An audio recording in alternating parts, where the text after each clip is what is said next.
This is YaddoCast, your gateway to the places, stories, people, and works associated with Yaddo, the prestigious artist retreat in Saratoga Springs, New York. Today's episode, Elizabeth Ames.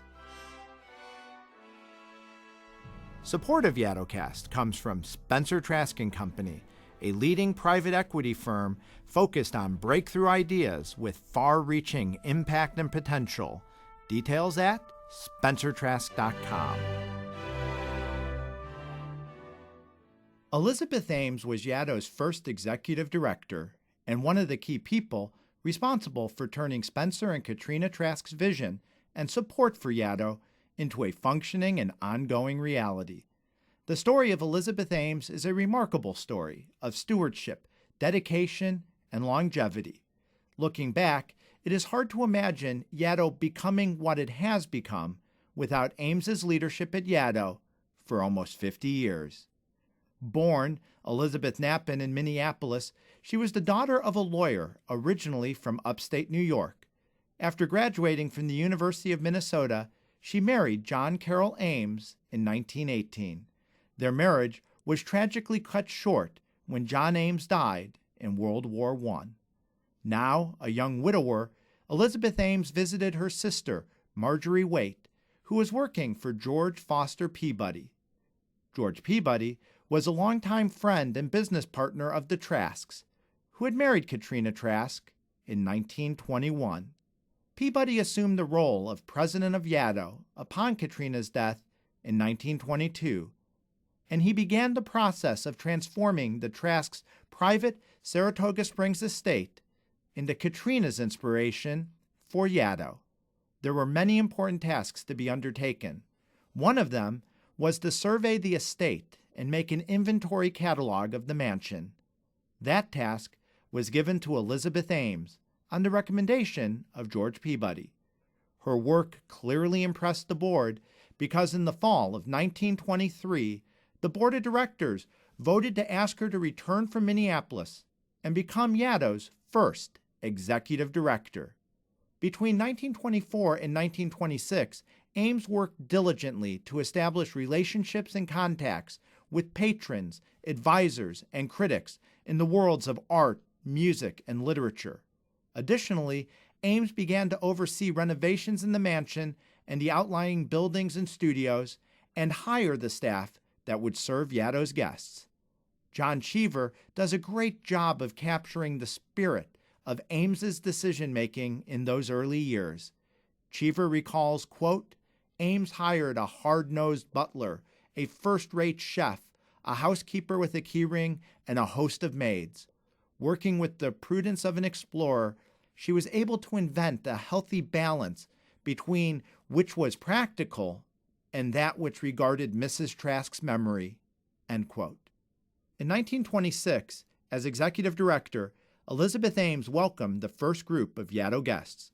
During that first year, there were usually 12 or so guests on the estate, and the estate was only open for 4 months during the summer. But during her years as executive director, the number of artists supported at any one time grew, and the length of time that Yaddo was opened each year got longer. And while many artists have found Yaddo to be a place of creativity and magic, John Cheever, among others, is the first to concede that a lot of Yaddo's magic came from Ames's intuitive grasp of Yaddo. Cheever says, quote, when Mrs. Ames undertook to open and manage Yaddo, there was no precedent. She invented an administration so intelligent and comprehensive that at times, when one found 7 writers working happily under the same roof, it seemed magical. It wasn't magic at all. It was common sense, hard work, and giftedness, end quote. Another part of the enduring magic of Yaddo can be found in Ames's ability to keep alive the original inspiration of Katrina. As Elizabeth Ames said in 1926 when she welcomed the first artist guests, quote, above everything, we have wished to avoid the name and atmosphere of a conventional colony or retreat. Yaddo is to remain what it was during the lifetime of the Trasks, a splendid private home where a small house party of friends may feel wholly at ease to work or play as the mood suggests." End quote. Ames was executive director of Yaddo from 1924 to 1969. Along the way, many Yaddo guests dedicated their works to her, such as Carson McCullers and Philip Roth. In 1959, she received the National Institute of Arts and Letters Award for Distinguished Service to the Arts. The citation of the award read, "Through a lifetime of association with artists, she has learned to provide for their needs and to handle their conflicting temperaments with the utmost grace and sympathy."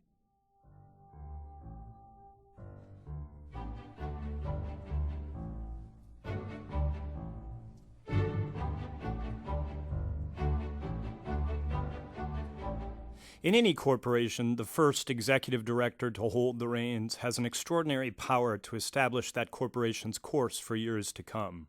When that first director remains in place for nearly half a century, she not only sets the course, she establishes the routines and the institutional ethos that define the very character of the place.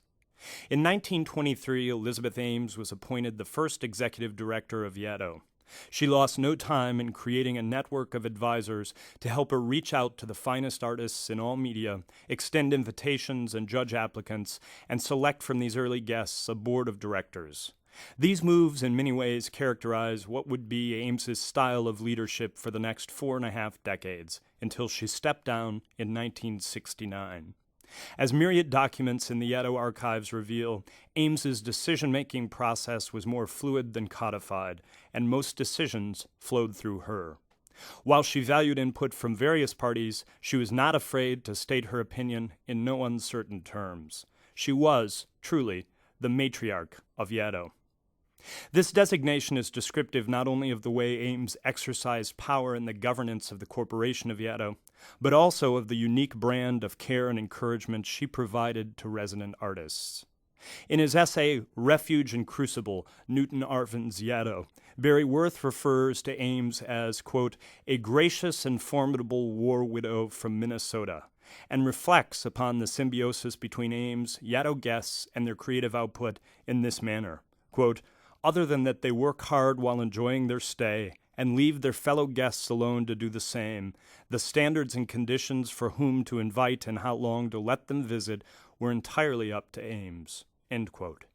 What such a passage reminds us is that a matriarch is both the head of a power structure and the head of a family, a provider of maternal protection and guidance.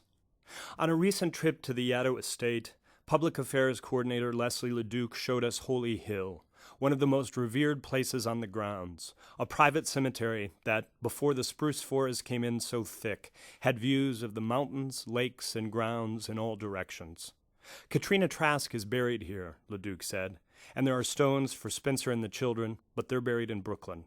And then Elizabeth Ames is buried here, Marjorie Peabody Waite, and George Foster Peabody. Elizabeth Ames was the first director of Yaddo, and she served for almost 50 years in that position. Her sister, Marjorie Peabody Waite, was also employed at Yaddo for many years, and George Foster Peabody was Spencer Trask's friend and business partner, Katrina Trask's second husband, and the first president of the corporation of Yaddo. Allena Pardee is also buried here. She was the children's governess, and after the children were gone, she stayed on to be Katrina's personal assistant and was employed at Yaddo for many years. End quote. At this moment, what had been an inkling became a working hypothesis. Among all artists' retreats, Yaddo is unique because of its maternal character. It is largely the creation of a group of remarkable women, most of whom had lost or never had children, and seemingly poured all of their intelligence, hard work, and maternal instincts into bringing into the world a place of endless creative rebirth. It was their collective vision that Ames made into something of an institutional philosophy and practical routine. Trust people at their word, believe in the virtues of hard work and quiet reflection, instill these virtues through a daily routine of quiet hours, expect nothing from artists in return, but be glad when they and their work mature and venture forth into the world. Had Ames articulated a formal credo, it seems it would have been something like this. Yaddo was born of the romantic visions of Katrina Trask, but it was reared to maturity under the patient but firm guidance of Elizabeth Ames. YaddoCast is hosted by Shannon Clute and Richard Edwards, with senior audio engineering by Dave Phelps and art direction and graphic design by Liana Kruska. To learn more about Yaddo and how you can support their creative endeavors, visit www.yaddo.org. That's YADDO.org.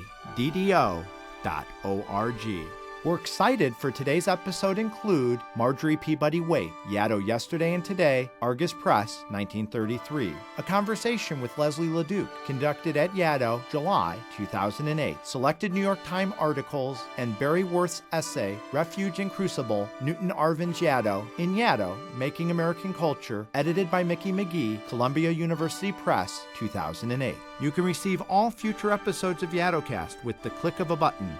Visit yaddo.org for more information.